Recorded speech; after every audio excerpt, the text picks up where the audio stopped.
Dans cet épisode, il est question de la gestion des frustrations liées à la courbe en S. La courbe en S est la forme de la courbe de performance dans le temps. La performance reste généralement proche de son niveau d'origine P1 pendant un temps de latence T1 avant qu'elle décolle suite à la mise en place des diverses améliorations. Il s'ensuit une montée plus ou moins rapide avant une stabilisation au nouveau niveau de performance P2. Ce temps de latence après la mise en place des premières améliorations, et pour que les améliorations commencent à être perceptibles, ce temps de latence a plusieurs causes possibles et peut poser différents problèmes. La raison la plus triviale d'une absence d'effet notable après un certain temps est que les solutions mises en place ne produisent pas les effets attendus.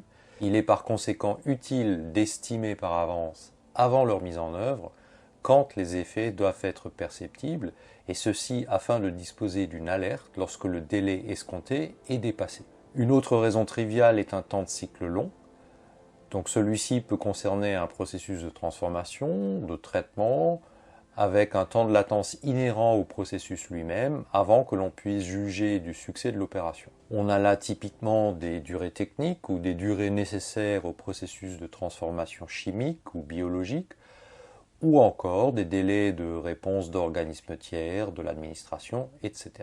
L'effet retard peut être dû au processus d'amélioration lui-même, qui nécessite plusieurs étapes telles qu'une formation initiale par exemple, la mise en place des premières améliorations ensuite, puis le temps de mesurer leurs effets et de pouvoir les analyser et de constater si elles évoluent dans le bon sens. Une autre raison qui est parfaitement combinable à la précédente est la loi de Little, qui, rappelons-le, stipule que le temps de traversée d'un stock est égal à la valeur de ce stock divisé par la consommation moyenne. Ceci signifie que si l'amélioration intervient à un endroit découplé du point de mesure de son efficacité par un encours ou un stock, l'effet doit d'abord se propager au travers de l'encours ou du stock avant de pouvoir être détectable.